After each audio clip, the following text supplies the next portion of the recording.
اعوذ باللہ من الشیطان الرجیم، بسم اللہ الرحمن الرحیم۔ آج کے لیکچر میں ہم سورۃ آل عمران کی آیت 11 سے 13 کا مطالعہ کریں گے۔ پچھلی آیت میں ایک اصولی بات کہی گئی تھی کہ جن لوگوں نے کفر کیا، یعنی اللہ کا انکار کیا، اس کی باتوں کا انکار کیا، اس کی ہدایت کے مطابق زندگی نہیں گزاری، تو ان کا مال اور ان کی اولاد ان کے کچھ کام نہیں آئے گی۔ تو اب اس آیت میں اللہ تعالیٰ نے تاریخ سے ایک مثال دی ہے آل فرعون کی، اور کہا ہے کہ کداب آل فرعون، جیسا کہ طرز عمل تھا آل فرعون کا۔ تو کداب میں جو کاف ہے، اس کا مطلب ہے جیسا کہ یا لائک، ایگزامپل کے طور پہ۔ تو ہسٹری میں ایگزامپل دی ہے اللہ تعالیٰ نے آل فرعون کی۔ داب کہتے ہیں طرز عمل کو، چال چلن کو، طور طریقوں کو، ایسے کام جو روٹین میں کیے جائیں۔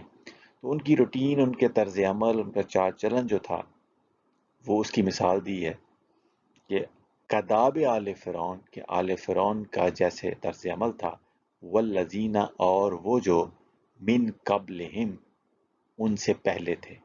قبل اور من قبل دونوں کا مطلب یہ ہے کہ پہلے، من قبلہم ان سے پہلے تھے، تو ان کا جیسا طرز عمل تھا اس کی یہاں مثال دی گئی ہے۔ قذبوا، انہوں نے جھٹلایا، ریجیکٹ کر دیا، ڈینائی کر دیا، بی آیاتنا، ہماری آیات کو۔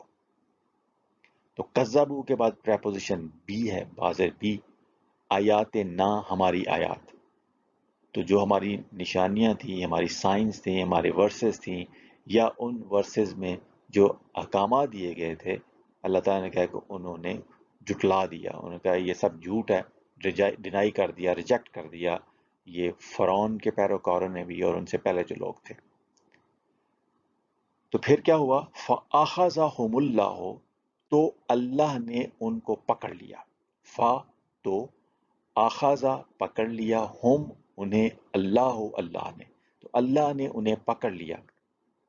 بِذُنُوبِهِمْ، ان کے برے کاموں کی پاداش میں۔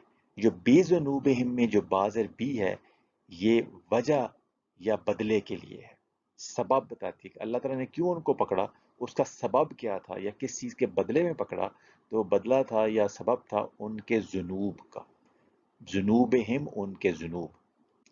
اب ذنب جو ہے اس کی جمع ہے ذنوب، اور ذنب کا عام ترجمہ کیا جاتا ہے گناہ۔ لیکن عربی زبان میں ذنب ہر اس عمل کو کہتے ہیں جس کا نتیجہ برا ہو۔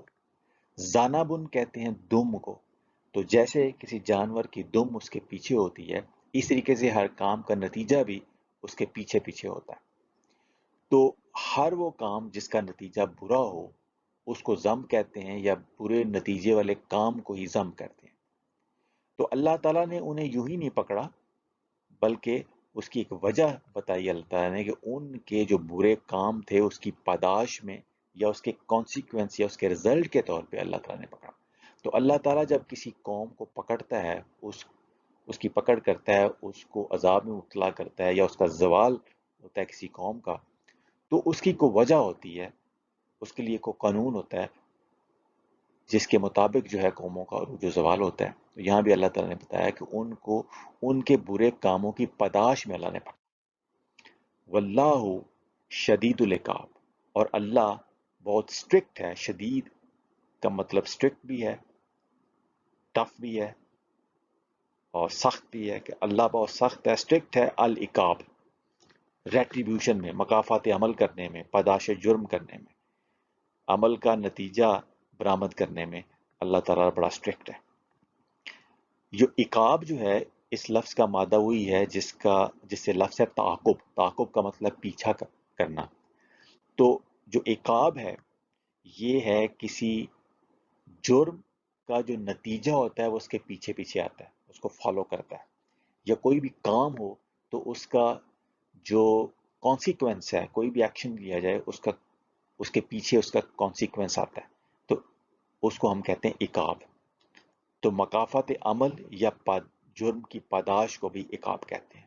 تو اللہ تعالیٰ ہر عمل جو انسان کرتا ہے، اس کا جو نتیجہ نکلنا ہے، اس کے جو کانسیکوینسز ہونے ہیں، ان کو نکالنے میں اللہ تعالیٰ بڑا سٹرکٹ ہے، اس کا قانون بڑا سخت ہے، جو اسٹرکٹلی فالو ہوتا ہے وہ قانون۔ کہ ہر عمل کا ایک نتیجہ مرتب ہونا ہی ہے۔ تو یہ جو مثال دی گئی ہے آل فرعون کی اور ان سے پہلے جو لوگ تھے کہ ان کو اللہ تعالیٰ نے پکڑا، تو یہاں بتایا کہ ان کی جو پکڑ ہوئی اس کی وجہ تھی ان کے برے کام۔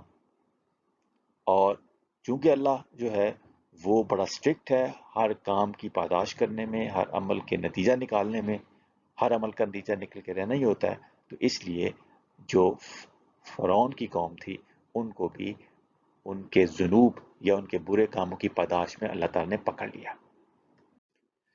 تاریخ سے آل فرعون کی مثال اللہ تعالیٰ نے دی کہ اللہ تعالیٰ نے آل فرعون کو ان کے برے کاموں کی وجہ سے ان کی پکڑ کی، اور پھر ان کا نام و نشان جو تھا وہ مٹ گیا اس دنیا سے۔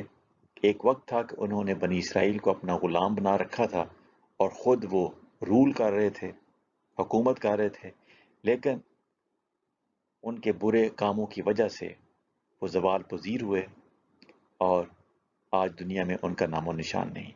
یہ کہنے کے بعد اللہ تعالیٰ نے کہا کل کہہ دیجئے للذین کفروا، ان کو جنہوں نے کفر کیا، ستغلبون کہ ان قریب تم مغلوب کیے جاؤ گے۔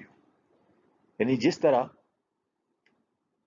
پہلی قومیں جنہوں نے اللہ تعالیٰ کے احکامات کو ریجیکٹ کر دیا اور اپنے ہی طریقے سے زندگی گزارتے رہے، اللہ کی رہنمائی کو بالکل رد کر دیا، اب بھی ایسا ہوگا کہ ایسے لوگ جو ہیں وہ عنقریب مغلوب کیے جائیں گے۔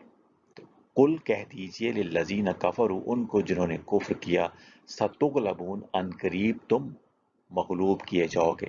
ستغلبون میں یہ جو سین ہے یہ جو مستقبل قریب ہے اس کی نشاندہی کرتی ہے کہ عنقریب تم مغلوب کیے جاؤ گے، اس دنیا میں بھی مغلوب ہو جاؤ گے، وَتُحْشَرُونَ إِلَىٰ جَهَنَّمَ، اور تم اکٹھے کیے جاؤ گے جہنم کی طرف۔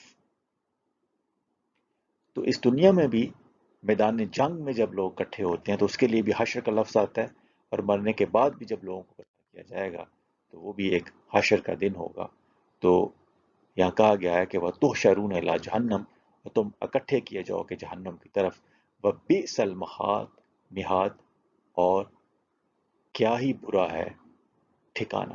جہنم جو ہے وہ بہت برا ٹھکانہ ہے، بیسا کا مطلب بہت برا، کتنا برا، المہاد ٹھکانہ۔ اب اس کے بعد پھر ایک مثال دی ہے تاریخ سے کہ قد کانا لکم آیاتن، قد بے شک، کانا ہے لکم تمہارے لیے، آیاتن ایک سائن یا ایک نشانی، فی فیاتین دو گروہوں میں، فیاتین کہتے ہیں دو گروہوں کو، فی کا مطلب میں، دو گروہوں میں، فیاتین التقطا جو آمنے سامنے ہوئے، جن کا آمنا سامنا ہوا۔ یہاں دو گروہ جو جنگ بدر میں آمنے سامنے ہوئے، ایک مسلمانوں کا گروہ اور ایک کافروں کا گروہ، ان کی بات ہو رہی ہے۔ فیتن ایک گروہ، تقاتلو فی سبیل اللہ، وہ لڑ رہا تھا اللہ کے راستے میں، فی کا مطلب میں، سبیل اللہ اللہ کا راستہ، ایک گروہ جو تھا وہ اللہ کے راستے میں لڑ رہا تھا، وہ اخرا اور دوسرا کافرتن کافر تھا۔ تو یعنی پہلا گروہ مومنوں کا تھا، وہ اللہ کی راہ میں لڑ رہا تھا، دوسرا کافروں کا تھا اور وہ طاغوت کی راہ میں لڑ رہا تھا۔ یرونہم وہ دیکھ رہے تھے انہیں، مثلیہم دو گنا اپنے سے، رائے العین آنکھوں دیکھے، with the sight of their eyes، رائے رویت سے ہے دیکھنا، عین کا مطلب آنکھیں، آنکھوں سے وہ دیکھ رہے تھے کہ ان کے جو مقابلے میں ان سے دو گنا لوگ ہیں، لیکن اس کے باوجود واللہ یؤید، اور اللہ سپورٹ کرتا ہے، تائید کرتا ہے، بنصر ہی اپنی نصرت سے، من یشاء جس کی وہ چاہتا ہے۔ تو اللہ جس کی نصرت کرنا چاہتا ہے اپنی مشیت کے قانون کے مطابق اس کی نصرت کرتا ہے۔ تو اللہ تعالیٰ کا نصرت کا قانون جو ہے وہ رینڈم نہیں ہوتا، وہ اس کے لیے بھی قوانین ہوتے ہیں کہ جو برے طرز عمل والے لوگ ہوتے ہیں ان کی اللہ تعالیٰ سپورٹ نہیں کرتا، اور جو اچھے طرز عمل والے لوگ ہوتے ہیں ان کی اللہ تعالیٰ سپورٹ کرتا ہے۔ اللہ تعالیٰ نے اپنی نصرت کے قوانین قرآن مجید میں بھی بتائے ہیں، جیسے اللہ تعالیٰ نے کہا کہ ان تنصر اللہ ینصرکم، اگر تم اللہ کی مدد کرو گے تو اللہ تمہاری مدد کرے گا۔ تو اللہ اپنی مشیت کے مطابق جس کی چاہتا ہے وہ نصرت کر دیتا ہے۔ تو آخر کار جو نصرت ہوتی ہے وہ ان کو ملتی ہے کہ جو اللہ کے احکامات کے مطابق چلنے والے لوگ ہوتے ہیں۔ ان نہ بے شک فی ذالکا، اس میں لا عبرتن، یقیناً عبرت ہے۔